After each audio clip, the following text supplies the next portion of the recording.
Time. We spend it every day without realising, and we spend most of it doing things we'd rather not be doing.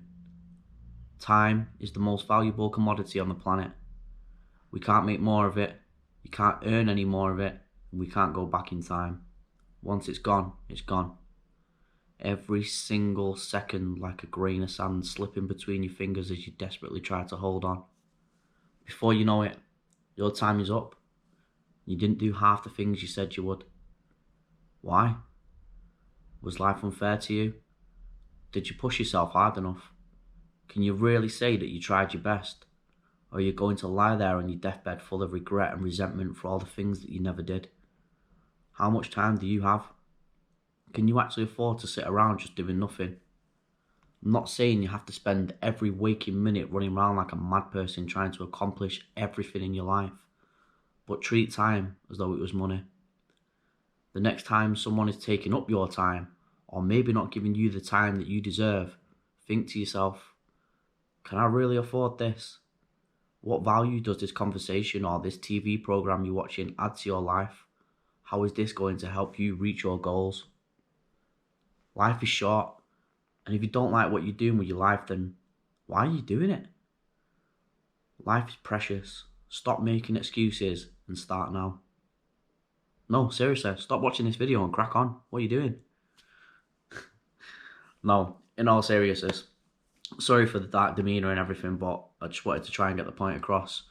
If you're sat there thinking now about how much time you've already wasted in your life or how much time you've got left, then this video is definitely for you. In this video, I'm just going to share a couple of tips that I think will help you get more out of your time. Now, the first one is probably a biggie because I know a lot of people are probably saying to themselves, I work full time, I've got kids, by the time I come home from work, it's tea time, bath time, bedtime, all that sort of stuff. There is no time. But if you do work full time and you have got kids or whatever else, I know I've probably heard a lot of people say this, but that's because it's true. If you just get up an hour or 2 hours earlier, then that can change everything for you. Someone said to me once when I said I didn't have enough time, they said to me, if you get up 2 hours earlier every day, that's 10 hours in a week, that's 40 hours in a month. That is a whole working week worth of time that you've got for whatever you need. Now, for you, that might be learning or maybe going to the gym or whatever else, maybe just time for you, maybe time starting your own side hustle, small business, whatever. And the truth is the time is there, and it's accessible to you. Now, I'm not saying that you've got to get up at 5 a.m. forever. I mean, I couldn't get up at 5 a.m. forever. I barely get up at 5 a.m. every once in a while now.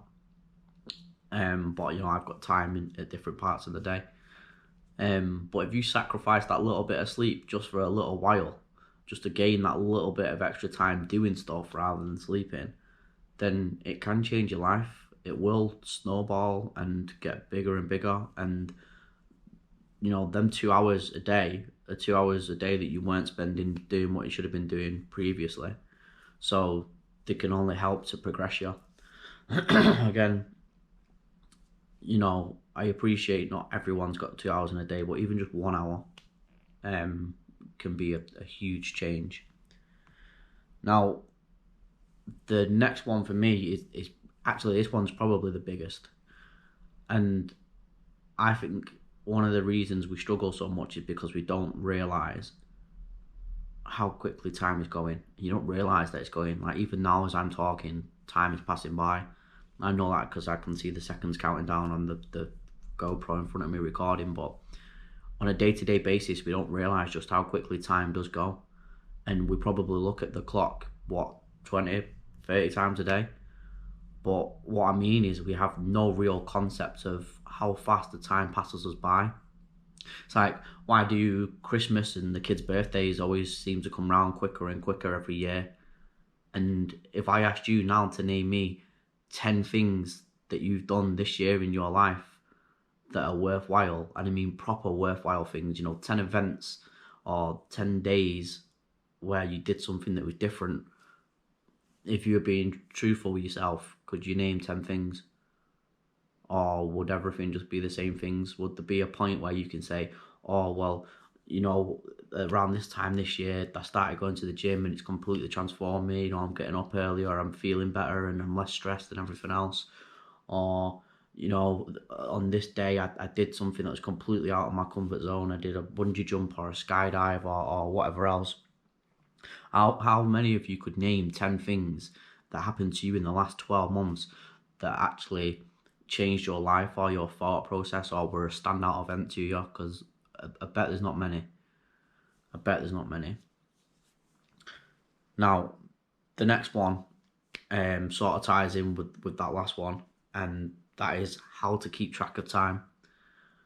Now, I've bought a countdown timer, and it only starts, I say only starts at 9,999 days, which is roughly 27.5 years. That's the longest time period that you can set it for. Now, by that time, I'll be nearly 60. If I'm being honest, I don't reckon I'll live much longer than that. As mundane as that sounds, it's the truth.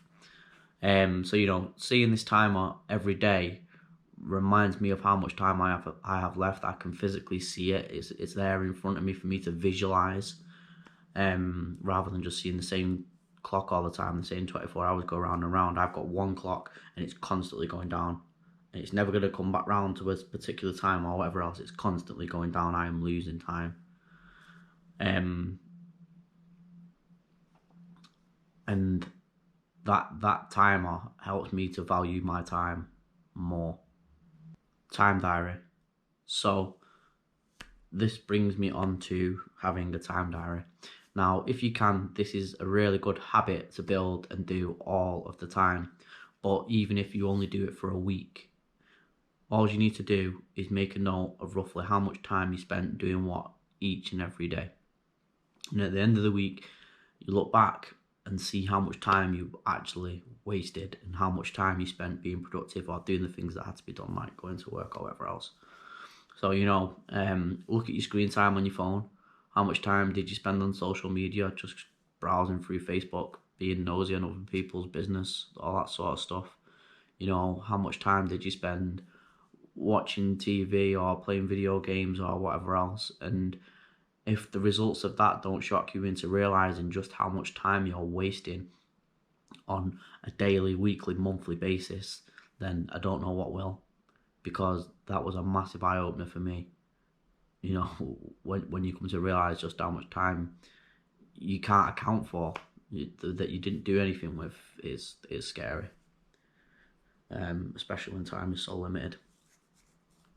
Which brings me on to the next and final tip for today, at least anyway, and that is set yourself time aside. Every day, set yourself at least an hour of time that you're going to spend doing something that improves your life. Now, I spoke about this earlier, and getting up earlier, that's a way to find the time, but this is what you're actually going to do with this time. Or they could even be two separate things. You know, you might spend that hour, 2 hours in the morning doing something to do with work, and you might spend this other hour working on some more personal goals. So what you're going to do is set aside an hour every day, preferably at the same time. Doesn't have to be though, because, you know, life's forever changing. And you're going to spend that hour doing something that is going to improve either you as a person or your life. So you're going to go to a room or a space where you can get away from everyone and everything as much as possible, anyway, within reason. Set a timer for an hour, put your phone down and crack on. Now, it could just be reading a book which helps you with life goals or teaches you about building good habits or whatever else. It could be researching the career and how to get started in that career you've always wanted to do, maybe applying for an apprenticeship or whatever else. It could be something personal, like maybe that's your workout time or meditation time, whatever it is. But set that hour a day away and have nothing interrupt it. Again, I appreciate this can be hard, especially if you're a single parent with kids or whatever else. You've just got to do your best. You know, trying to make that hour and only getting 40 minutes of it, again, it's 40 minutes that you weren't doing something with before, so it's still better than where you were before. So they are 4 tips to help you start making the most of your time. There is a lot more that I could speak on when it comes to time, but we haven't got the time. No, I'm sorry for all the time puns, and I'm sorry for how many times I've said time. Jesus. So that's it for this one. I feel like this is a really crucial one. Start to value your time correctly, which will sort of bring me on to another video in the future as well about your actual time and the value of your time. So yeah, if you feel like you've taken something from this video, maybe it's been a bit of an eye-opener for you, I will be continuing to make these videos regardless, but if you could like and subscribe, seeing people interested in the channel will definitely help.